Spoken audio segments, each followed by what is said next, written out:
Sir আমার একটু খাওন দিবেন, আমি সকাল থেকে কিচ্ছু খাইনি। খাবার দেব মানি? কেন, তুমি কি বাসায় খেতে পারো না? আমার অনেক ক্ষুধা লাগছে স্যার, আমাগো বাসায় না কোনো খাওন নাই।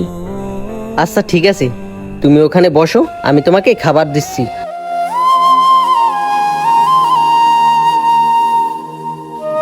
ওয়েটার, এখানে এক প্লেট ভাত দাও তো।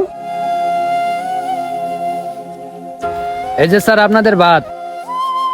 ঠিক আছে, এই যে লও ভাত নিয়ে আসছে।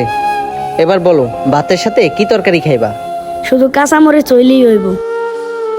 আরে সমস্যা নাই, বলো কি তরকারি দিব? মুরগি। স্যার আমি মুরগির গোশ দিয়ে অনেক দিন থেকে ভাত খাই না। আচ্ছা, মুরগির মাংস দিয়ে ভাত খাইবা? ওয়েটার, একটা মুরগির মাংস নিয়ে আসো।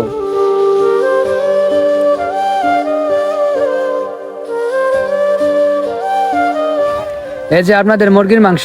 ও আচ্ছা ঠিক আছে স্যার, আপনাদের আর কিছু লাগলে বললেন। লও, এবার মুরগির মাংস দিয়ে পেট ভরে ভাত খাও।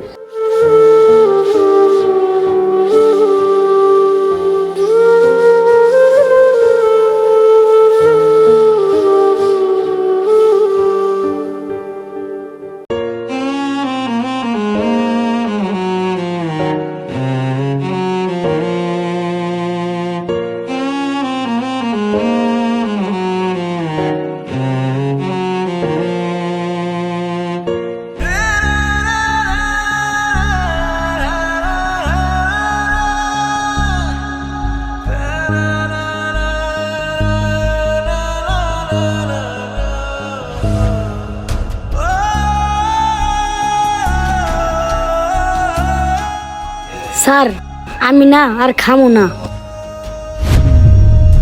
আরে তুমি এটা কি বলতেছো? খাবে না মানি?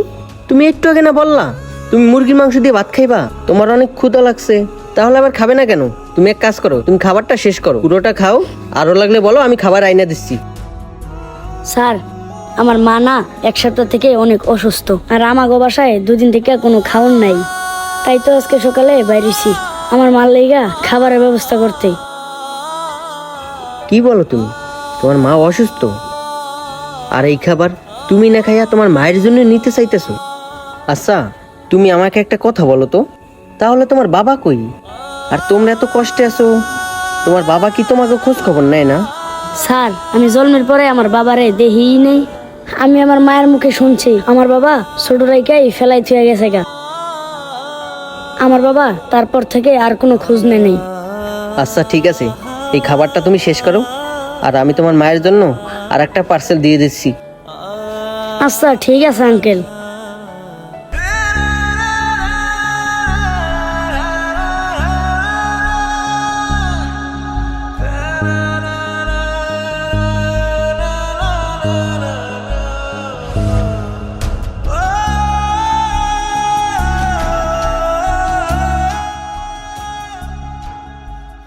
আচ্ছা তোমার খাওয়া শেষ হয়েছে?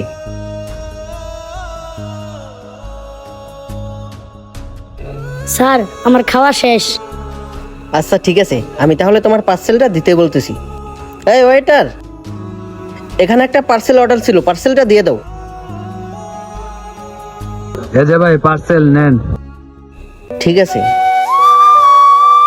এই যে লও ভাত, এই ভাত নিয়ে তোমার মাকে খাওয়াবা। লও ধরো। ঠিক আছে স্যার।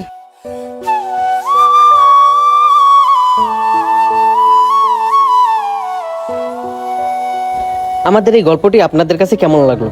যদি ভালো লেগে থাকে তাহলে অবশ্যই এই ভিডিওটি শেয়ার করে সবাইকে দেখার সুযোগ করে দিবেন। আজকের মতন বিদায় নিচ্ছি, আল্লাহ হাফেজ।